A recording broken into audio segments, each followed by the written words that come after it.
want to talk about classic cryptids. Weird stuff, vampires and werewolves and...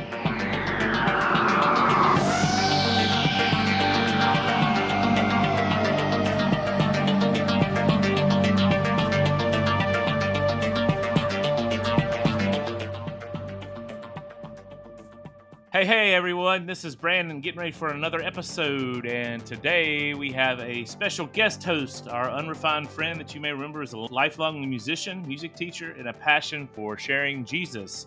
But what you do not know is his latest endeavors with Skywatch TV that are to be released in early November. You'll have to check those out. That's right, I'm talking about the one and only Kenny C.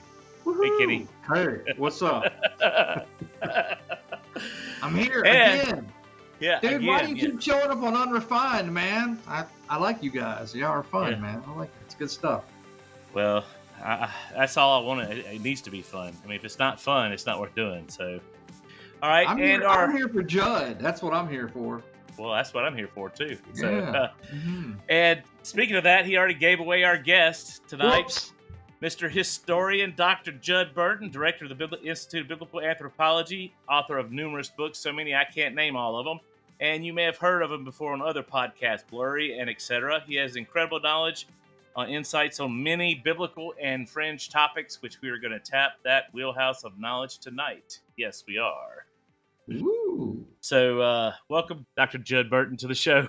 So, since this is the creepy season of the year, the month of October, I wanted to have you on my show, and I want to talk about classic cryptids, is what I'm calling it. You know, like before Bigfoot, Dogman, werewolves, vampires, and just dive into all the biblical backing for that kind of stuff. I mean, I tell people now that vampires are biblical, and they look at me like I'm a nut job, you know, and so I have no frame of reference to be able to tell them because I'm new to all this stuff, and I signed up for your class, but I haven't taken it yet. Mhm. So when I take that class, I'll have the biblical background. But right now, yeah, and I got my sons extremely interested in it. About a year ago, you recommended Midnight Mass on Netflix, Mhm. and I watched that with my 20-year-old son, and man, he loved it. He says, "Is this accurate?" I said, "This is one of the most accurate movies." So says Dr. Judd out Mhm. there as far as vampires and stuff. So my son's interested in vampires, but not Twilight. Yeah, Right, so right. yeah, because that's not really vampires. But so where do we want to start this? I mean, how do we want to go down this road? You want any particular cryptid you want to start with first, Dr. Judd? Kenny's raising his hand. I would like, me personally, I'm gonna interject something here just so you understand. Yeah. The connection that me and the DJB have. When I just so I say, like, when I met Dr. Judd, it was a couple years ago, and a lot through some different people like Derek Gilbert and all them were talking about him. They're like, you got to talk to this guy, Judd Burton. His name kept coming up, and he's the reason I understand Caesarea Philippi now, period. Mm-hmm. So, but what's funny is I decided about 2 years ago, I was taking Michael Heiser's classes, and I saw the stuff, he had this stuff. So I was like, I want to take a Judd Burton class. So I contacted him, we talked, and he set me up for the thing, and I decided to take the class. I was like, you know what? I'm going to take vampireology. I mean, I was looking at it, I was like, how could this be biblical? And I was floored that when the textbooks we were reading and stuff, I was just absolutely floored about it. But I'm going to toot my own horn here for a second, because I took the vampireology class, and the very first paper I wrote, you got to understand, I haven't been in college in 30 years. So writing a paper for me was a little crazy. So I was like, what am I thinking about doing here? But so I wrote my week 1 paper and sent it to Judd, and Judd sent it back to me. And this is how I knew we bonded completely on this. He said, your paper is fantastic. It's an A+ paper, but he said, it is a Nuno Betancourt string skipping solo of a paper. And I knew at that moment that we were brothers.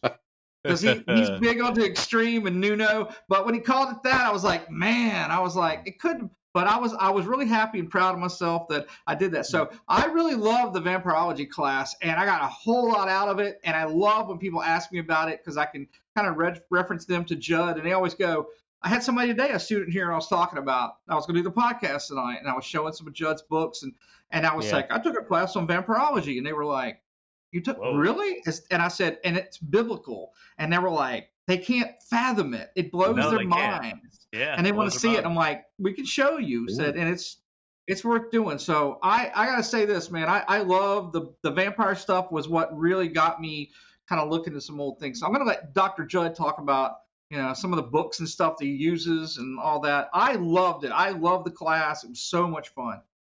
I highly recommend it. Kenny C gives it a big thumbs up. Yeah. Well, thank you, Kenny. And Nuno too.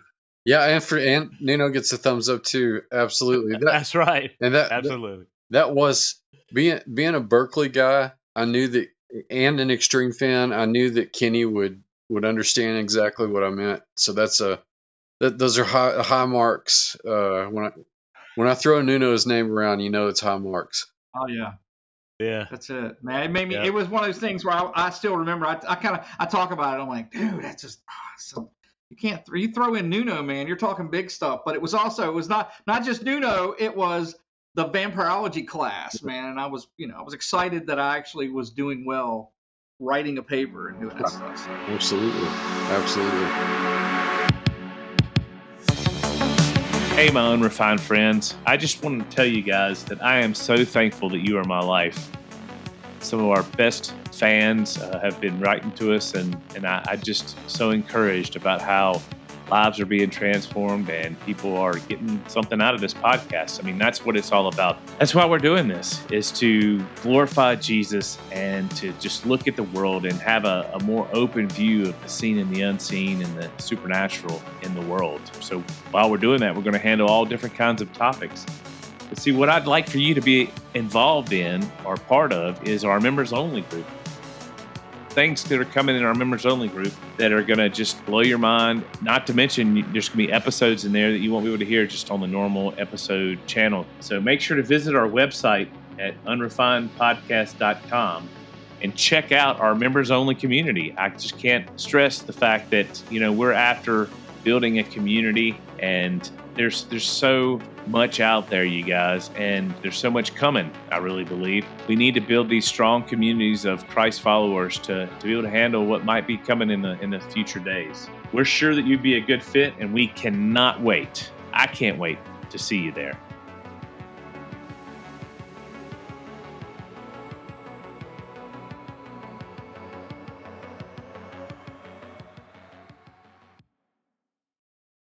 Well, kind of segueing into the topical material for tonight, Extreme has on their new album, they've got a song called X Out. And X Out. Yeah. You, me, and Tom Dunn and Vicky Joy Anderson did a audiotopsy. Yeah, audiotopsy analysis of that. And that's some pretty dire and dark stuff that it deals with, without letting the cat out of the bag too much. It's basically an analysis of the story of Lazarus and the rich man, for viewers out there who want to check it out. But what most people are like, what in the world do vampires or any other sorts of cryptids or supernatural creatures have to do beyond the scope of angels and demons, which is sort of the palette that we're given, in our early education about the Bible. At least that's how it was for me. I grew up in the Southern Baptist Church, and it was just like, angels and demons, and we won't worry about the taxonomy or the complexity of different iterations of both of those. And of course, now, especially within the last 10 or 15 years, we know quite a bit more about just how diverse that world is, and the kinds of created beings that people that world. And so usually when people, there are usually two things that people intersect with my work with. One is, Kenny's already mentioned it, the Caesarea Philippi, Mount Hermon work that I've done. I did my dissertation on, and it devoted a lot of my research agenda to. And then this other seemingly unrelated weird stuff, vampires and werewolves and and what I've dubbed in recent years preternatural morphology, because they typically have a supernatural and a natural element to them. Yeah. And undoubtedly one of the most iconic of those, one of the most perennial in folklore, is the vampire. And that word comes to us from Eastern Europe most directly, but gosh, we could do a whole other podcast on the linguistic analysis of that word. I've actually got another paper where I've traced it back to the Proto-Indo-European and Anatolian world. So it's coming out of Turkey. Turkey is like a treasure trove of stuff right now. Ancient Anatolia, prehistoric Anatolia. At any rate, this idea of this demonic spirit, this creature that drains blood or life essence, can be found in just about every culture all over the globe throughout history. And because the imagery of the vampire is sort of aired to us by way of popular culture and movies and cinema and TV and stuff like that, we still have the classic Stoker vampire image that remains kind of the iconic image, the debauched Eastern European nobleman dressed in his fancy clothes, and that's a literary and cinematic gloss of something that's much more archaic. And to really dig down deep and understand what the vampire is through the lens of the Bible, and it does have biblical grounding. You really have to you strip the cinematic and literary veneer off of the popular vampire, and leave the plastic teeth and fangs at home, because that creature with a number of variations that are peculiar to whatever culture we find them in, again, as I said, is a near perennial in world history. Wait, hey, yep. Hey, Judd, wait, are you telling me that vampires don't sparkle? I'm not saying that some of them don't sparkle. I'm saying that most of them probably don't sparkle. Okay, that's all I need to know, man. I just wanted to know if that's we just lost half of our fans right now. Oh no, what? You're talking against the sparkle vampires? No. The Twilight. It's okay. Hey, I'm not going to say anything about it. But I saw. Don't hate on it, man. I'm not hating on them. You read the book? You read the book? Oh wow! I did read the books, man. I did read the books, man. My sentiments about the whole Twilight, whether it's the books or the movies, can be encapsulated in the meme that has Blade the Vampire Hunter standing behind. Yeah. So that's great. This is the ending that we should have gotten. Well, and that's part of. I mean, all joking aside, that's also another kind of rather insidious element, and gives us some insight into the demonic stratagem, is just, how cool and sexy and popular vampires are, whereas for not just centuries in literature, but for millennia in religious beliefs, the vampire was rightly considered an anathema. Was considered a curse. A curse. Yeah, exactly. So there's a danger in making that sort of creature laudable, and something to aspire to. Well, and there's a whole genre in literature now that is romantic science fiction, vampire, werewolf, lycanthrope, all that. Oh yeah. Yeah. It's like, what? Romantic lycanthropes? Yeah.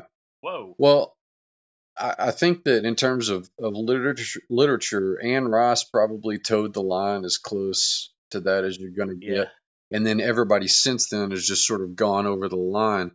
Even with Anne Rice's vampires, even though they were licentious and carnal and all the baser sorts of qualities we associate with humanity. There was this sense of like they admitted that they were monstrous. Like there was like this innate sense of of that you were doing something that was not natural, that was evil, but nonetheless it sustained you. And so at least there's this sort of inner dialogue that's going on. And again, I'm not lionizing vampires in Anne Rice's novels or anything, but at least there's this sort of inner dialogue, where they're coming forth and admitting, that we're monsters, Well, at least they're not tragic heroes like all the new stuff. I mean, yeah. So and I got to tell you one thing that when I took the class and stuff that really struck with me was, as far as for Christians, was Leviticus 17:10 through 14. It says, "If any man whosoever the house of Israel, and of the strangers that sojourn among them eat blood, I will set my face against his soul, and I will cut him off from among his people." Oh wow. That's pretty, to me, when you read that and you realize that there's it's already being told we're not supposed to drink the blood. So when you're getting into this vampiric type stuff, you realize that this is very serious stuff. Mm-hmm. And popular culture has kind of changed it on a thing, oh yeah, it's cool, we drink blood and all this stuff. Does that relate even to the Acts Council? When they're talking about drinking blood, I mean, is that the same similar carryover from? Yeah, those same Old Testament proscriptions would have been at play at that council. It's sort of like, Yahweh doesn't throw this stuff out for the ancient Hebrews, just because it's novel, but it's because of the reality, of potential harm, that it was possible to utilize blood in a ritual setting, to traffic with demons. It's the same sort of thing, with necromancy and all of the other prohibitions in the Levitical laws. There was a reason for that, is because, you were opening yourself up to trafficking with not just the human dead, but in particular the non-human dead that were sort of parading as the human dead. And I think, to my mind, Dr. Heiser really sort of closes the book, on that in terms of the prohibitions, but in terms of vampires having a biblical grounding, I suppose the first time that I ever really thought about it was when I read Montague Summers' The Vampire is Kith and Kin, which is the text for the vampireology class Kenny was talking about. And I cannot stress just what a consummate scholar this guy was. Like a good sixth of this book is footnotes. He had command. He had a dizzying command of modern and ancient languages, and was really able to access a lot of the source material. Montague Summers was really the first scholar that I ever saw tying the vampire to the Antediluvian world, to the Genesis 6 event. And it's really just a brief passage in the prefatory material where he makes this remark about a passage from Enoch where the judgment that's handed down on the giants is that they would be destroyed in the flood, but their spirits would continue on, and that they would hunger and thirst and never be sated, that they would forever seek to indwell flesh because they had lost their own. They would basically hamper mankind, plague mankind, and wander the earth in search of trying to recapture something of their life before the destruction of the flood. And of course, any of your listeners or viewers that are familiar with the Genesis 6 event and the commentary from the apocryphal literature know that we get a kind of character breakdown of what the pre-flood giants were like. They were bloodthirsty and blood drinkers and flesh eaters. Cannibals. Yeah. Yeah. So Yeah. all of those abilities, all of those hungers and desires are kept intact in spirit form, so that they're able to utilize, if you want to call it watcher tech, you can, but it's this ability to manifest preternaturally. Now, that's one aspect of that's really the grounding portion of how vampires are related to the biblical world, if you're taking it back to the earliest of times. But there are some interesting clues in the Old Testament that link not only that idea to biblical theology, but to the mindset of the people living in Israel and Canaan at the time when the events of the Old Testament are taking place. We have references to vampires in the Old Testament, and I'll primarily talk about two tonight. But the first one is probably the most familiar one to audiences, and that's Lilith. Yeah. Lilith shows up in Isaiah 34, and she's in a couple of places in the Psalms, but our translations of these passages are truncated in a lot of places. They don't, most, particularly that passage in Isaiah, usually Lilith is translated as a screech owl, in some cases a night demon, which is more accurate. But you rarely actually see the rendering of the name Lilith or the Lilith. Right there, she's mentioned right there next to the Sherim, which are also poorly translated in most translations, usually as the he-goats, but these were essentially goat men. They were satyrs, goat demons. Satyrs, yeah. So the Lilith, or Lilitu, or Lilu, comes from Mesopotamia. It was well known throughout the ancient Near East. Obviously, not just the authors of the books of the Old Testament, but the audience would have been very familiar with the Lilith. Lilith she was eventually given the moniker of Queen of Demons. This is in later material, but particularly in Jewish folklore. But what we know from the ancient stuff, the kind of analogous sources in Mesopotamia, is that the Lilith was a night demon with almost kind of siren-like features. She had talons like an owl, very much like the Roman Strix. But she would feed on the blood of innocent children and devour their flesh. But she was also known for stealing the life force or the virility of men. So Lilith was notorious. Why don't we see more references to Lilith if vampirism is in fact in the Old Testament? Well, you have to consider again the audience.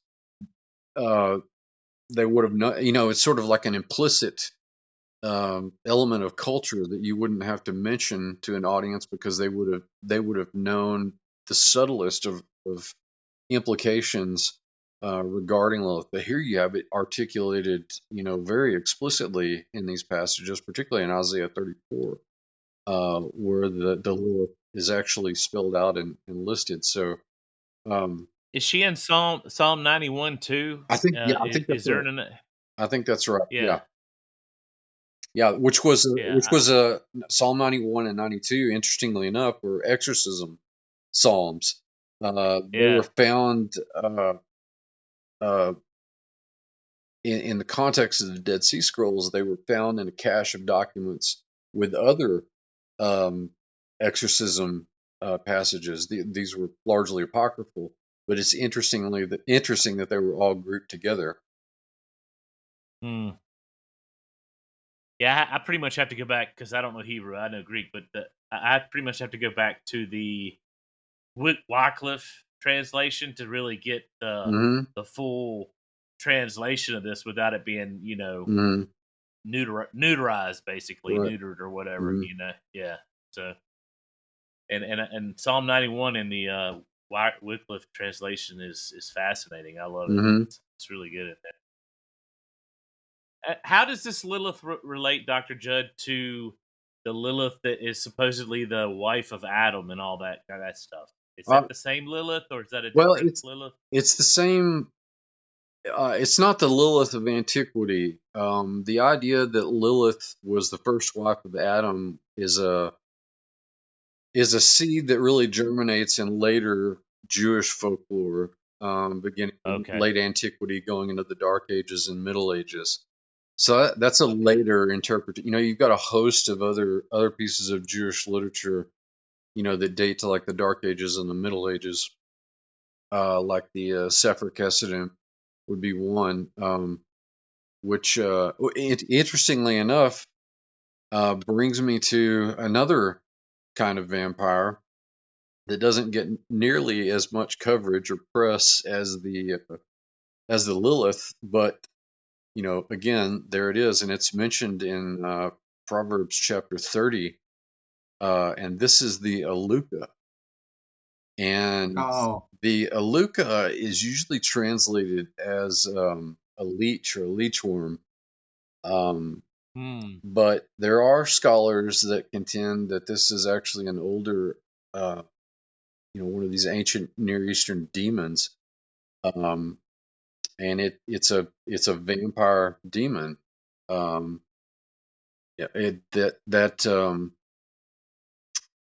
That morpheme, which would transliterate to LK, you put a vowel in there. You could kind of play fast and loose with the vowels in Hebrew. Look is indicative of blood drinking. So the Alukah is also a shapeshifter, as it turns out. Interesting. In parts of the ancient Near East. In fact, although our evidence for that is sparser in the ancient world, this other Jewish book that I mentioned a moment ago, the Sefer Kesedim, mentions the Alukah and says that it's a particular kind of shapeshifter. In fact, that it's basically a werewolf.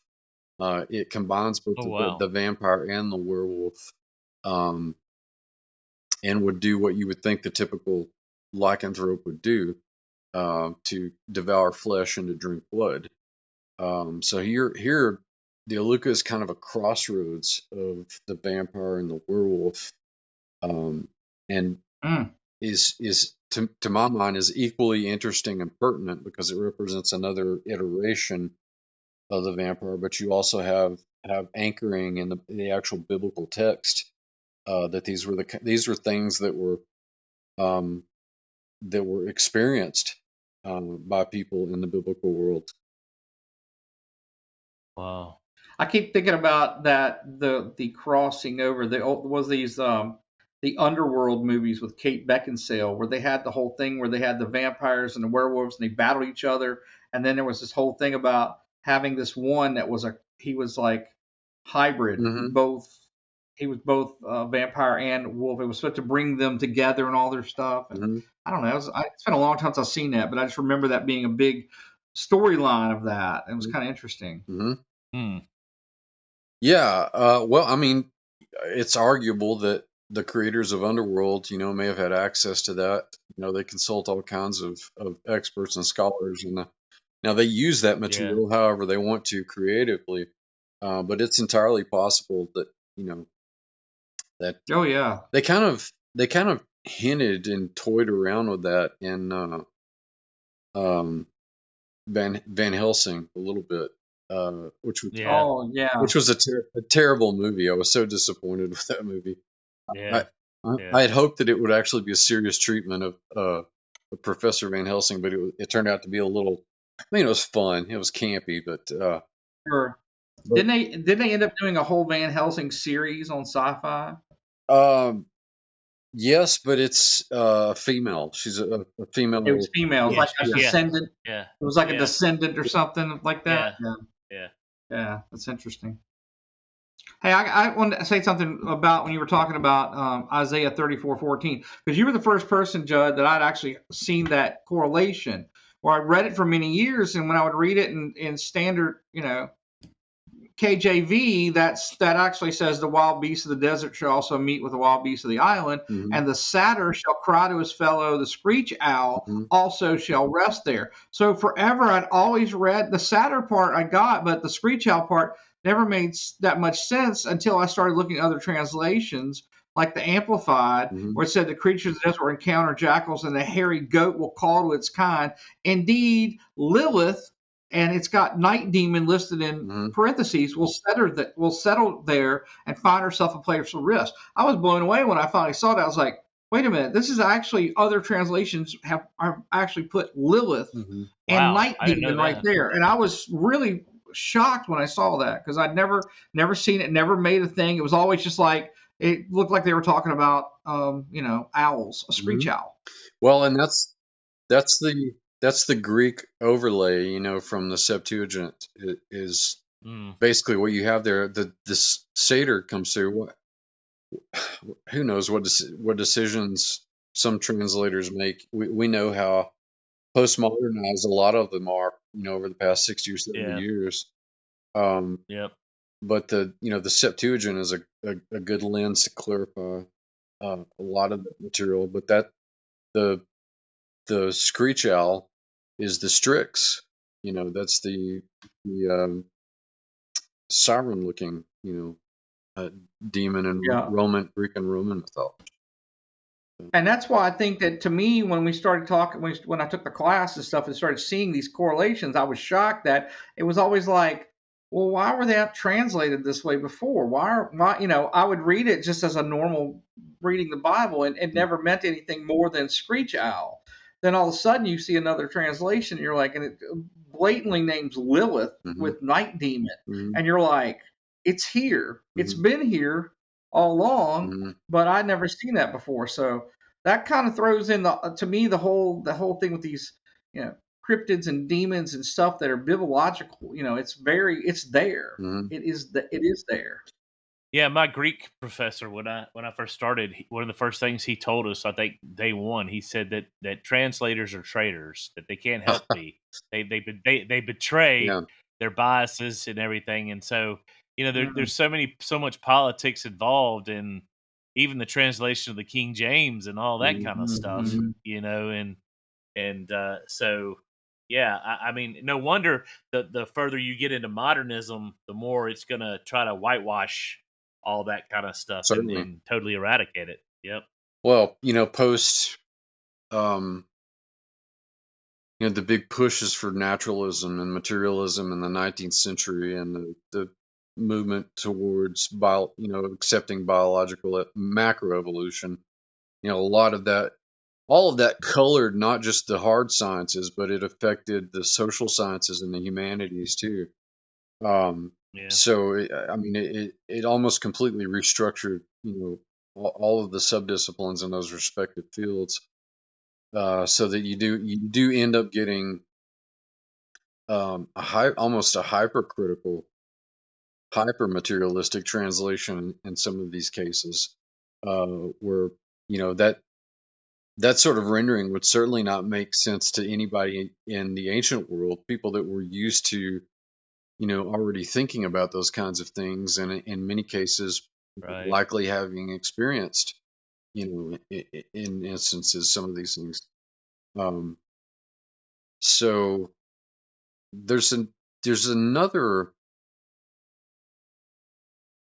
and by the way, as a footnote to the last part of our discussion about the Alukah, my suspicion is because so many of the Levantine languages had an impact on Greek by way of Orientalizing. My suspicion is that words like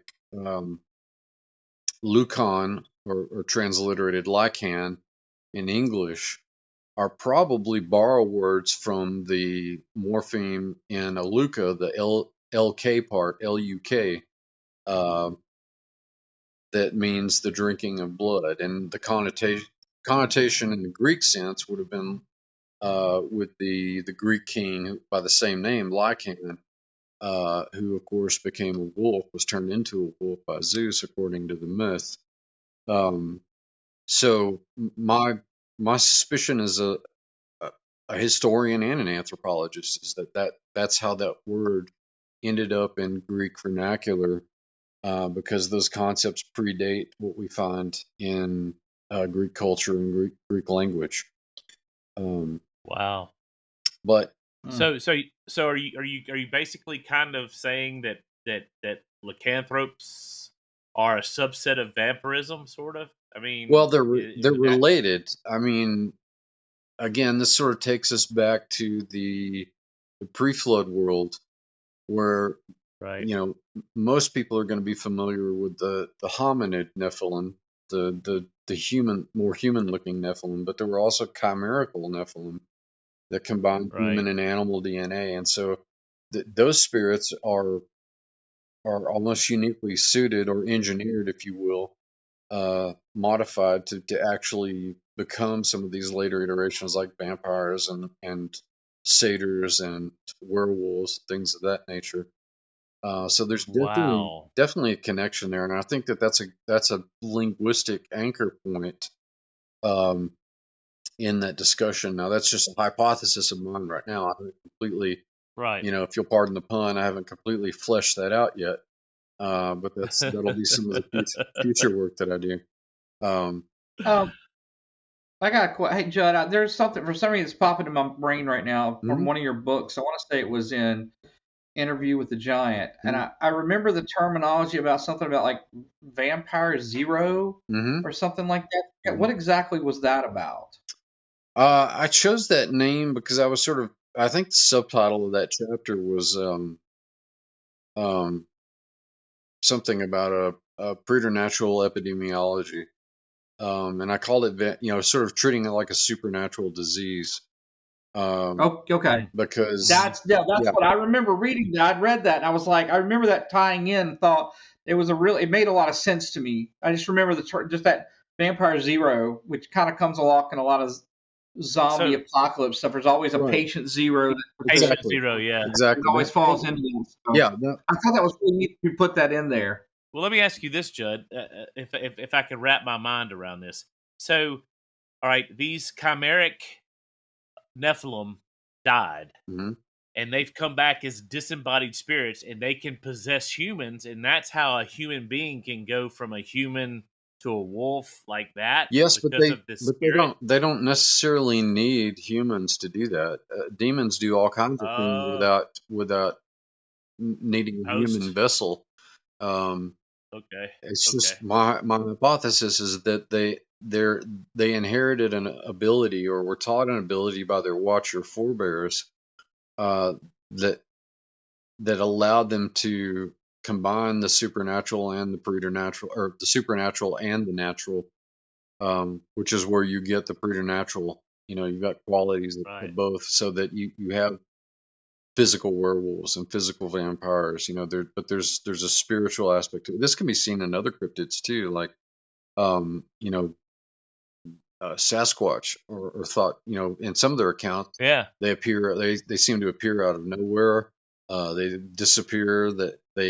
Their appearances sometimes accompanied by strange lights and other kinds of paranormal phenomena. So there's definitely a preternatural element to a lot of Sasquatch encounters. The same is true for Dogman.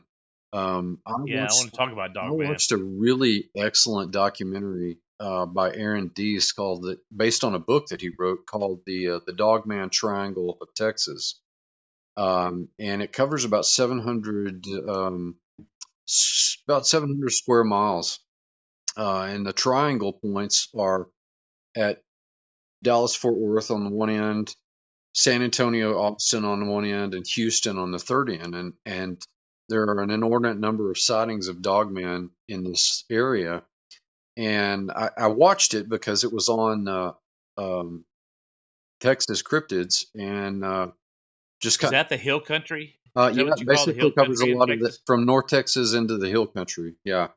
And Yeah. I was sort of halfway watching it and working on some notes for another paper, and I heard him reference a town, an area of that triangle that I had surveyed, a Spanish mission for about 10 years, and this was in the Lampasas, Texas area, and so my ears perked up, and there were had been a number of dogman sightings and potential dogman murders from that area, stretching all the way to an army base nearby, Fort Hood and Colleen.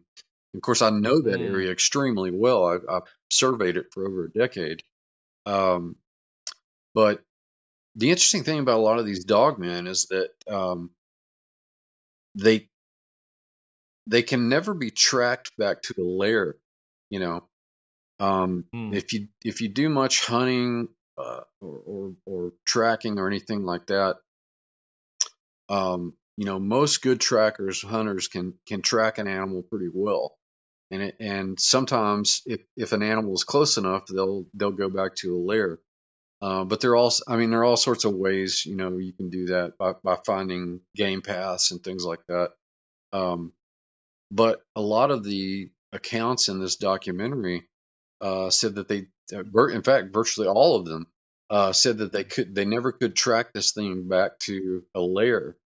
And so there's kind of an otherworldly element to it there, that these things just sort of manifest and wreak havoc, and disappear just as strangely as they appear. Well, and aren't a lot of them located near military bases too? Isn't that another little conspiratorial common thing? Have you heard that? Well, Like, I suppose I haven't done the metrics on it, but I suppose that some of them are. I don't think that. I don't know why. Again, I don't know that demons necessarily would. They don't have to be near military bases to be able to do that. Yeah. But if let's just say, for argument's sake, that some arm of the government or corporation is manufacturing custom biologics, of some kind, which, by the way, Colossal Biosciences in Dallas is claiming to do. They're the ones that are spearheading the recreating the mammoth herd to put back in Siberia under the auspices of climate change, of all things. They also want to recreate a population of Neanderthals and give them political and cultural authority. And this custom biologics phrase that I use is actually right out of their paperwork, that they could make custom biologics. And of course, we know all kinds of hybrids and chimeras, animal-human chimeras, have been made in a laboratory setting for a couple of decades at the least, probably longer than that. So that opens up a whole other can of worms, which is sort of peripheral to what we're talking about, but not unrelated. Well, let me ask you this. Okay, I want to go back a little bit, back to the Dogman. Would you tell our audience, just give us a basic definition of what is a Dogman, and like what's the difference between a Dogman and a werewolf, and that kind of dichotomy there? Not really much, not much at all. They're virtually identical. Okay. One of the main differences is that there's more of in the case of the werewolf, let's say from the old world, most of these are cases of shape-shifting. Okay. There are certain analogs to that, like in the New World, like the Manitou of the Algonquin-speaking tribes. One of the sergeants in the Corps of Discovery on the Lewis and Clark expedition actually wrote about the Manitou in his journals, and that they were shapeshifters. In fact, there are places in North America that are named after the Manitou, Manitoba and Canada, Manitou Springs, and up close to where, or not close, but fairly close to where Doug Van Dorn lives in Colorado. Colorado, yeah, Yeah. Colorado Springs, Mhm. yeah. Yeah. Manitou Springs is another place, but the skinwalkers of Navajo and Ute lore are also analogs to that. But the Dogman isn't as readily associated with humans shapeshifting into other creatures like wolves. It seems to be its own. That would be the main difference. Now it's Okay. just in terms of its form, it's very much related, and I would say just in terms of its origin, you're going to have similar demonic roots and demonic origins. But there's really not much of a difference in terms of Dogman and werewolves. Where people want to draw that taxonomic line, probably at the shape shifting. Although we've had millennia, really, and centuries to accumulate data on the old world werewolf and other kinds of were creatures like the were-jaguar, or excuse me, the were-jaguar is New World, but like the were-hyena in Africa. Whereas we've really only had a few hundred years to record the history, much less the prehistory of this continent. We're still finding a lot of that out from the archaeological record from the Aboriginal societies that lived in North and South America. So, to my mind, it in the long run, in terms of making a broader, more articulated taxonomy of these creatures, it may turn out to be important, but it's kind of superficial at this point, because the roots of both of those, the werewolf and the dogman, to my mind, are demonic simply because of the behaviors that they exhibit. But Are they both bipedal, or are they quad? What would you call they're four both. feet? I mean, there are instances of both. With these accounts of Dogman in Texas, um, they seemingly can stand up and biped, but they run quadrupedally. So there's something about their musculature, their frame, that allows them to biped and quadruped, which is strange because if you look at people, you look at a human being, we're sort of built to ambulate that way, but simply because of the conjunction of our spine and our pelvis. But quadrupeds are lower to the ground, or their center of gravity is completely different than what it is. So there's some strange like meeting that allows ease of quadrupedalism and bipedalism. And I'm getting really physical anthropology now, but it's important to note that both bipedalism and quadrupedalism have been observed in the accounts. I was going to say something. We were talking a little bit ago about the fact that we don't really have a lot of, no one's ever really, caught a dogman or a Sasquatch or Bigfoot or anything with all this stuff. And the first time I'd heard really put it on another supernatural level was a book by Tom Horn called Nephilim Stargates. And he was contemplating, and this has been probably at least 10, 12 years ago, about the fact that they were possibly coming in and out through portals. And that's why we weren't gonna catch these things or find stuff. I mean, different people have different ideas of, Bigfoot buries its dead, and they do all this stuff. But that one makes a lot of sense because it seems like they just kind of, and it seems like it's that with a lot of these types of cryptid creatures. They're seen and then they're gone, and there's no tracks of them. And I just think that's kind of interesting that it could be, that the portal aspect blows my mind.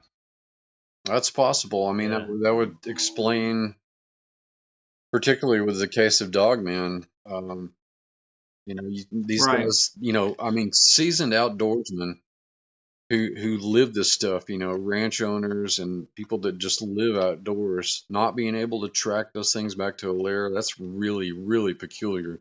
Weird. Yeah. Yeah. Well, Dr. Judd, do you have any Dogman stories for us? I've been wanting to ask you that. Have you seen one, I don't have or any, you have any stories? personally, I don't have any Dogman stories. We're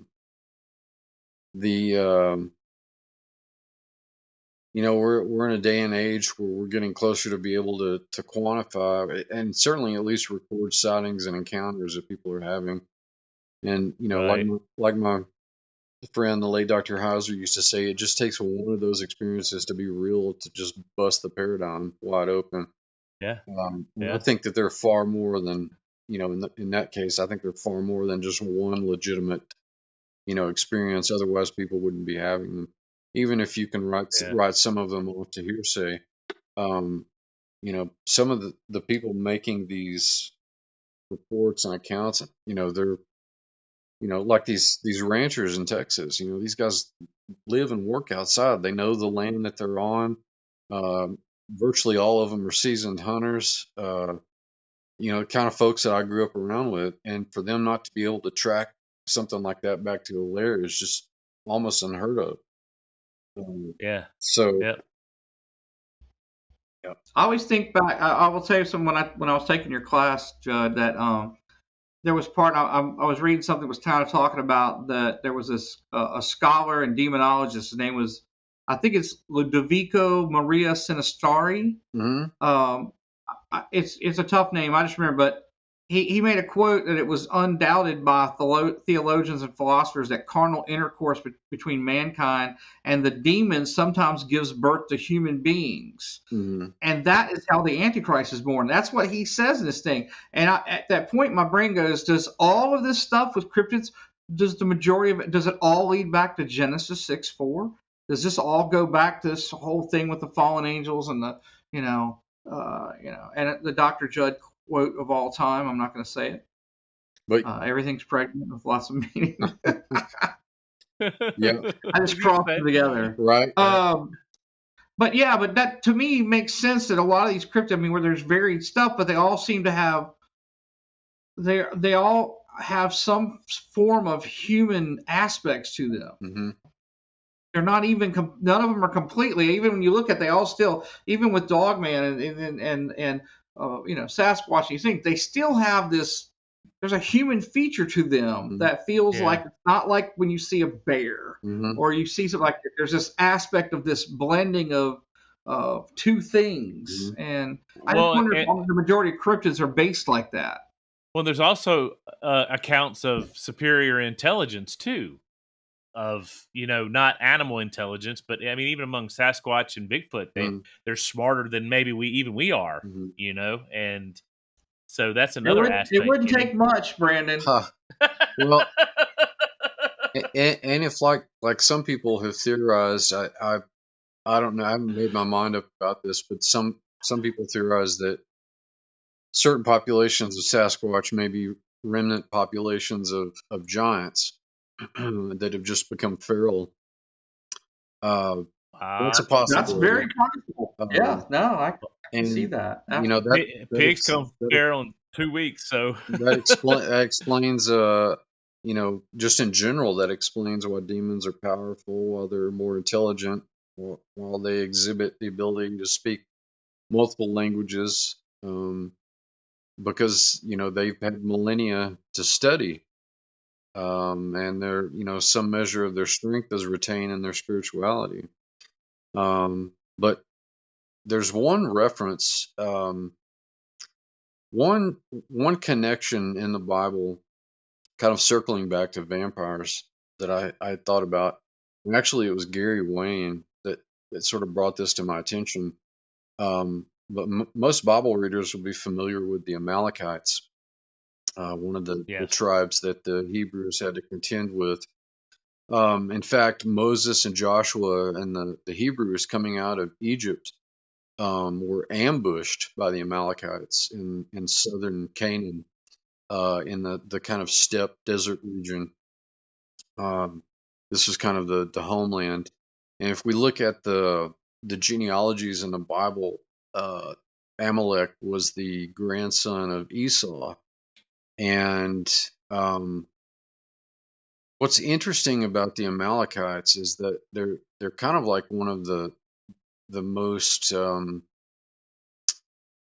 they're one of the most resilient foes of the Hebrews as they're settling Canaan, and even into like the early kingdom period, because they're never able to totally wipe them out. But there's something interesting that happens with after this ambush of the Amalekites and the Hebrews.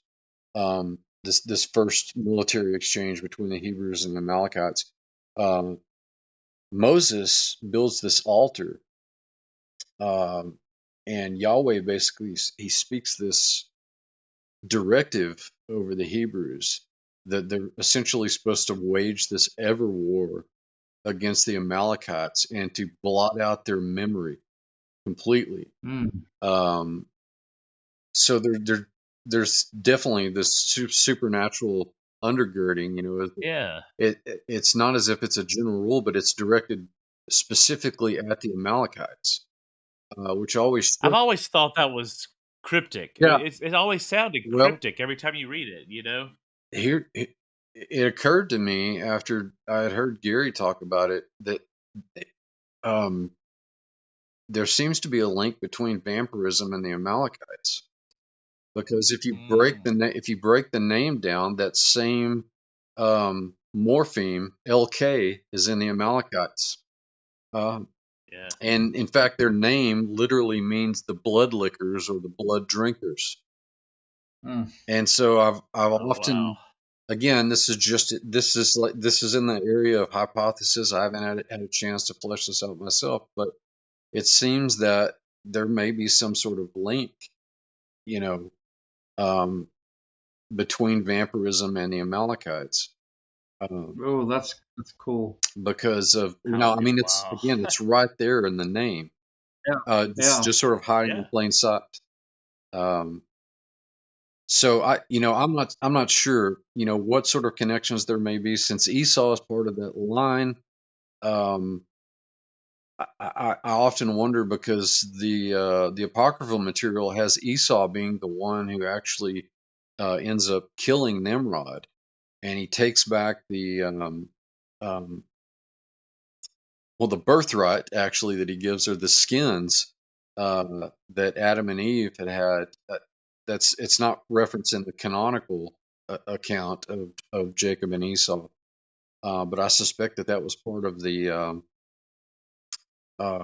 exchange there. So I'm not sure if those, if that plays a part in the story of the Amalekites or not. My suspicion is yes, but it's just a gut feeling at this point.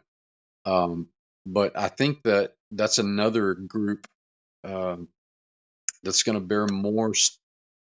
It bears more questioning, more study in terms of a link between vampirism and actually where you have like boots on the ground, so to speak, and the potential that those bloodlines continue to exist in families is another thing that I've heard Gary talk about on a number of occasions. So I don't know that he made the Alukah Amalek connection, but that seems to tie that with at least the idea of vampirism. And it's interesting that's once the Hebrews are starting to re-enter they get past Midian and they're entering into lands adjoining Canaan. You've got this group called the blood drinkers that ambushes them, and then after that initial attack, Moses sets up this monument, this altar, and God says, you've got to hunt these people down and blot out their memory. All right, well, correct my theology or my biblical theology if I'm wrong, but isn't that the group they were fighting, that Joshua was fighting when Aaron and Hur had to lift Moses' hands up? Mm-hmm. So see, there's a spiritual significance there Mhm. too. I mean, that's interesting. Yep. Moses had to intercede while Joshua was fighting the blood lickers. Mhm. That's fascinating. That's That's fascinating. powerful stuff. Wow. Yeah, I hadn't considered that. Yeah. Sounds like we've got a new place to go.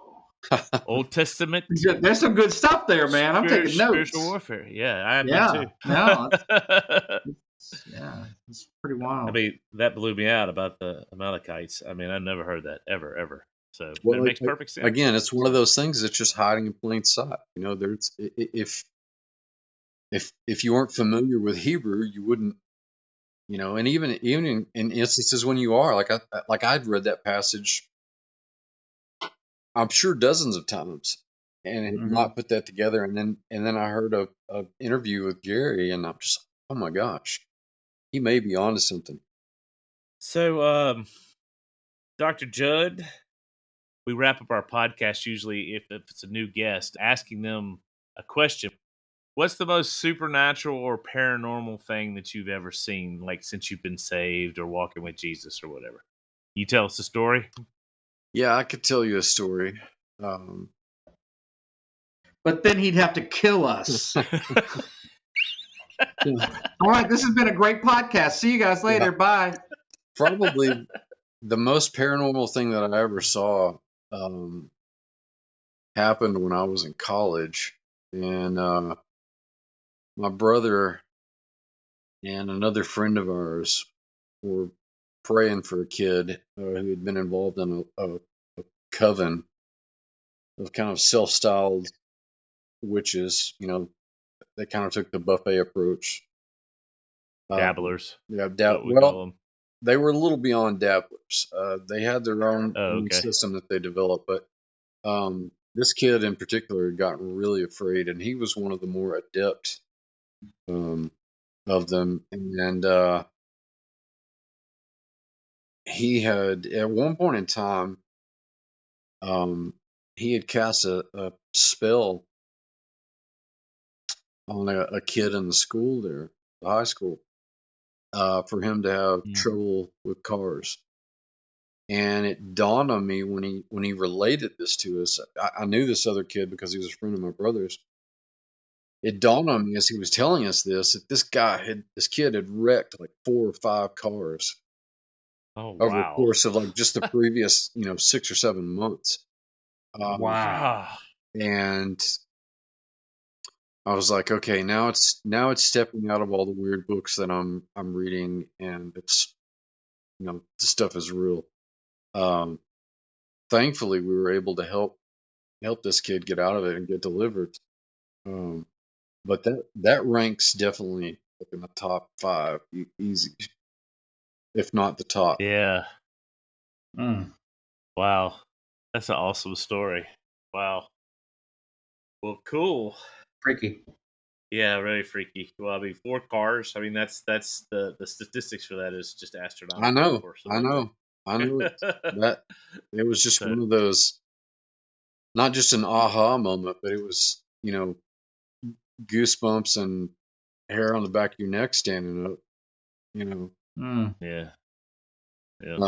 When you're still in your formative years, and you're by day you're studying to be a historian, and in the evenings you're reading all kinds of stuff about demons, by Kurt Koch and yeah.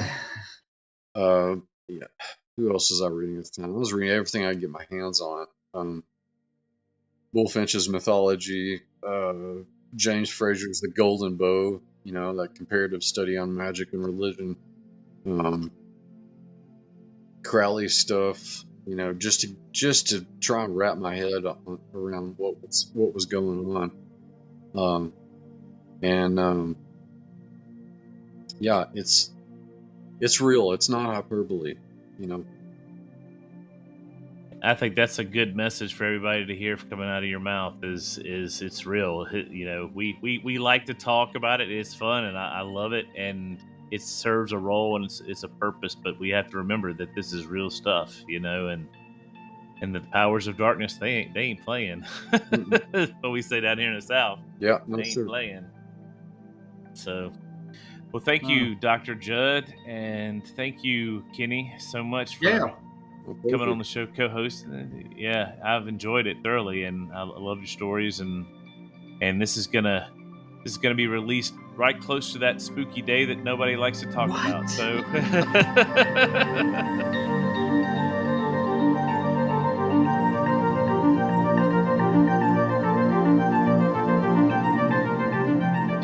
Thanks for listening and supporting us. And remember, stay naturally supernatural.